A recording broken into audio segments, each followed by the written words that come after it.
Hey everybody, my name is Thavius Beck. I'm Novation's brand ambassador, and today I'm here at Craft Music to talk to you about the Launchpad Pro.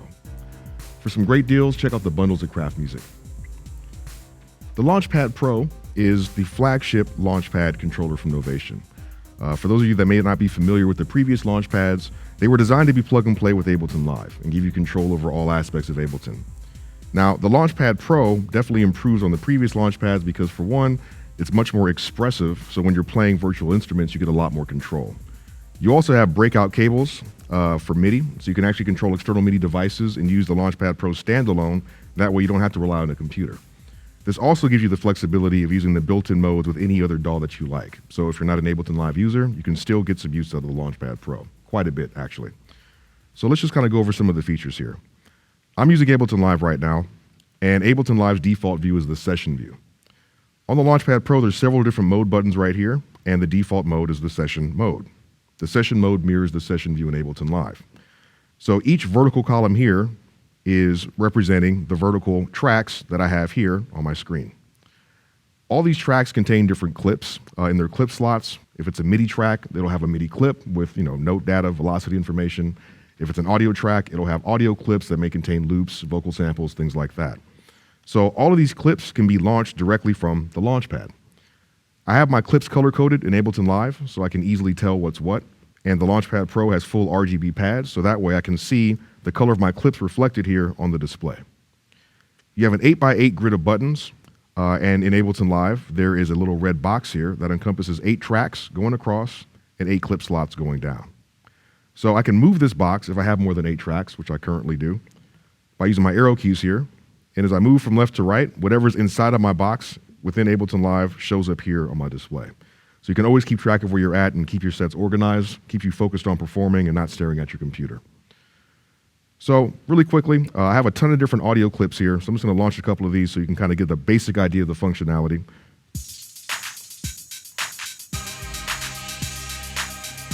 So I'm able to freely launch all these audio clips in whatever order that I choose.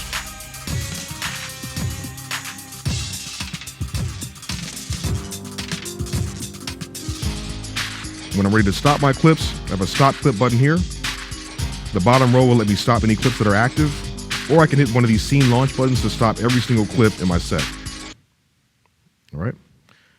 Now, what I just did there was I launched a few different audio clips. I was able to launch these so they all start at the beginning of a bar, and everything stayed in sync. But like I said, this is a very expressive device, so we can start creating some things on the fly if we so choose. I have a metronome button here. It's actually labeled click. If I turn this on, I can hear my click. It's a little loud, so I'm going to turn my click down here in Ableton Live. Let's go ahead and adjust that. There we go. So I have a few different MIDI tracks with some different MIDI instruments that I'd like to play. I have one track here, track 3, that has a custom drum rack that I've made. So I've already armed this track. To arm any track, you simply hit the record arm button down here, and now the bottom row turns into track arm buttons. I've armed track 3, so now all the clip slots are red, letting me know that I can start recording into these various clip slots. If I want to start playing my instrument, I hit the note button, and this takes me to my instrument.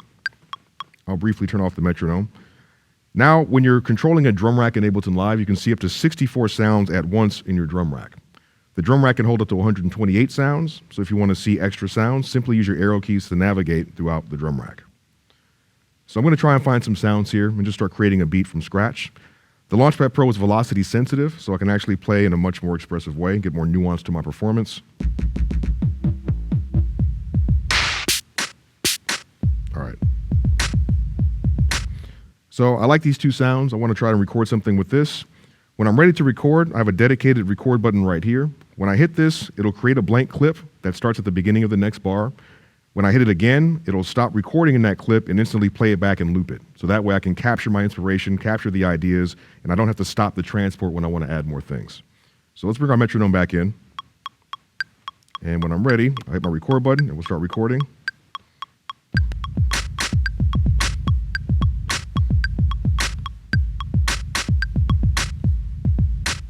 All right, so I have my basic kick and snare pattern going on right now, and that's been recorded into one clip here in track 3.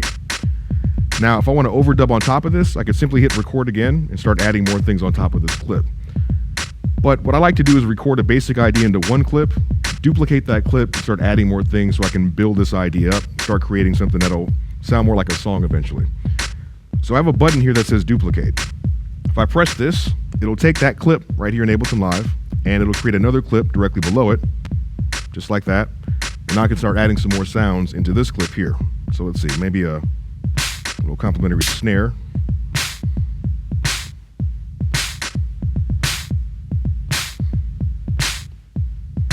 All right, so that's been recorded. Everything I've recorded so far has been automatically quantized because I've enabled record quantization. Now the thing is, you can actually do that directly from the Launchpad Pro. There's a quantize button right here, and if I hold shift, it'll toggle record quantize on or off. I'm gonna leave that on because I want to sound immaculate with my timing. So we got that going. If I go back to the session view, if I unarm that track, we can now see there's two different clips on this track. So that one doesn't have the extra snare. That one does, all right? On my fourth track here, I have an 808 kit. I've already recorded some basic little hi-hat patterns here, so I'm just gonna add that. All right, so now I'm gonna arm my second track. My second track has a bass sound on it. So again, record arm, I'll press that. Now if I go to the note mode, it's gonna look a little bit different. The note mode is now showing me a chromatic note layout. So in this chromatic note layout, the pink keys here are the root note, and by default, you're in the key of C. When you're in the key of C, all the buttons that are lit up are like the white keys on the keyboard. The ones that are dark are like the black keys on the keyboard. The note mode is laid out in fourths, which essentially means that the notes will repeat in certain areas, so you have more flexibility in how you play. A quick example is this. This is C, C sharp, D, D sharp, E. F is here, and it's also the first pad on the next row. You can see they're both light up green. So that way you can play a bit more vertically. You don't have to spread your hands so far to play. If I play all the keys that are lit up from the pink one to this pink one, I'll essentially be playing a major scale. All right, we can also play a minor scale very easily. Now, if you don't want to play in the key of C, simply use your arrow keys to move left and right, and this will transpose the root note. If I hit this arrow once, a purple button shows up letting me know that I've transposed the root note by one semitone. So this is no longer C, but it's C sharp. If I play those same pads, now I can play the same scale in a different key. So if you learn a few different basic scale shapes, you can really fly on this thing. And again, it's velocity sensitive.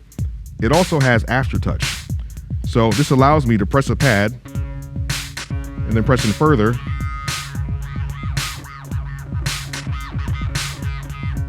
to add some more expressiveness to my notes. So it's a really cool thing to integrate and make things sound a bit more human. What I'll do now is I'll record a little synth line to go on top of my drums.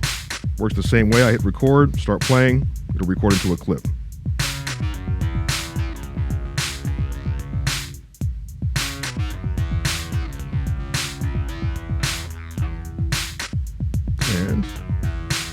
Okay. Now, what I recorded, I ended up hitting the record button a little bit late, so I got an extra bar here, but not to fret. I have an undo button right here, so I can undo that recording. And now I can record another idea from scratch. So this time, I'll work on my timing.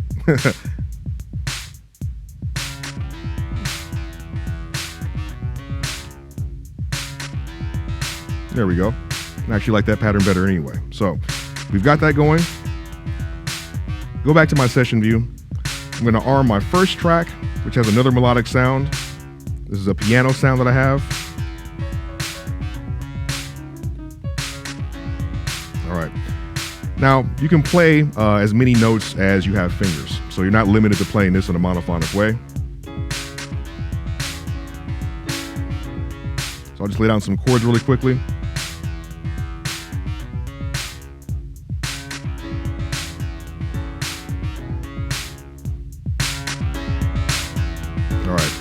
So we have a few basic ideas going on.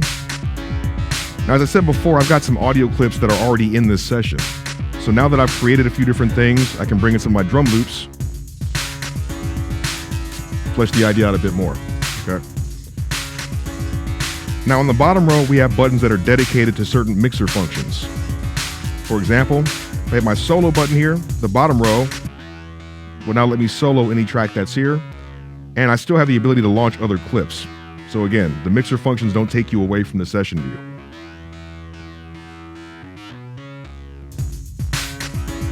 You have a mute button here. Now the bottom row will activate mutes. We have our volume button. When you bring up the volume, each vertical column represents a track fader. And these are velocity sensitive as well. So if I wanted to gradually fade the volume out, I can just touch these lightly. The volume will gradually fade. If I want to bring the volume in more abruptly, just hit these harder, and they'll react more quickly. Next to that, we have a pan button, so I can pan sound left and right. I have a sends button here. And if we look at Ableton Live, I have 2 return channels, one with a delay and one with reverb. I have 2 sends per track, so if I want to send something to my delay, I just turn up the A send. That's reflected on the Launchpad Pro by these scene launch buttons over here. I have 2 sends, 2 returns, 2 scene launch buttons are lit up. So if I hit this button, I'm going to be controlling the A send for my different tracks. Let's say I want to send piano to my delay. So that just turned up the A send knob on that first track. We also have a track select button, which will come in really handy for the next thing I'm going to show you guys.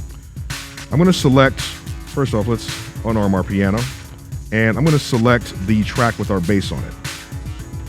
When I do that, looking at Ableton Live at the bottom of the screen, I can see the device view. Devices are any effects or instruments in Ableton Live. So I can go to my device mode on the Launchpad Pro, and now each vertical column represents a virtual knob or fader that will control our devices.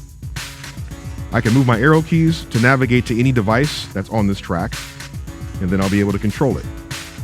This comes in really handy when you're controlling macros because you have 8 macro knobs and you have 8 vertical columns, so it works out pretty well. Now, let's say I want to adjust maybe the release of this note. That's my 6th knob, so my 6th column will control that. And again, it's velocity sensitive.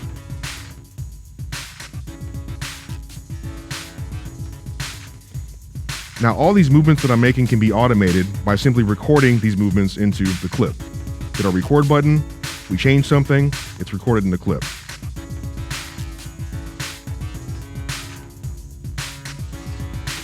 So now, we got to arm the track first. Let me record arm. We'll arm our second track. Go back to our device page.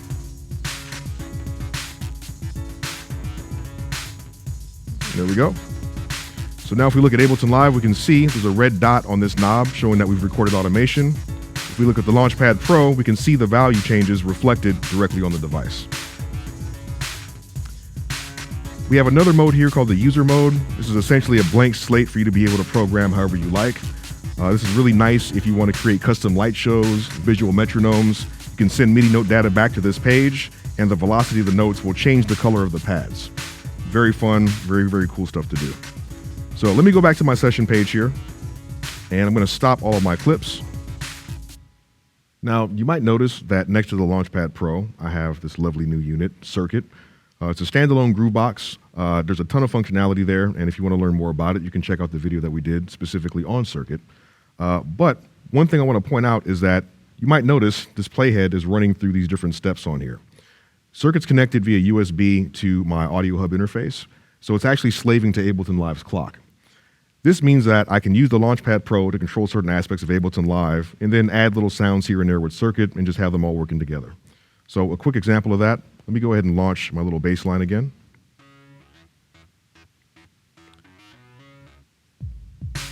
Get my little drum beat going there. And then on Circuit, I can bring in some hi-hat sounds if I like to.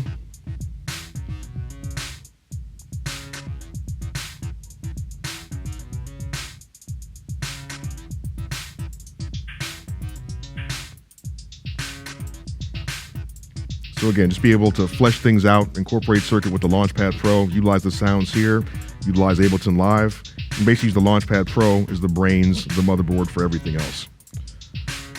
Now, the last thing I want to point out is the fact that, like I said, we don't just have to use this with Ableton Live. We have these breakout MIDI cables, and the Launchpad Pro can be used with any external MIDI gear, or it can be used with any other DAW.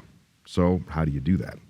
Well, if you hold this setup button, might be kind of hard to see, but you have a little button that sits flush against the face of the Launchpad Pro, which is nice so you don't accidentally hit it. But if you hold this down, you're greeted with a display that gives you a ton of different customization options. You're able to control the velocity sensitivity with this row of buttons here, or just turn it off. You control the aftertouch or channel pressure sensitivity over here. But the main thing I want to focus on are these buttons on the top. These buttons on the top allow you to enter different modes that you can use if you want to use the Launchpad Pro in a standalone way.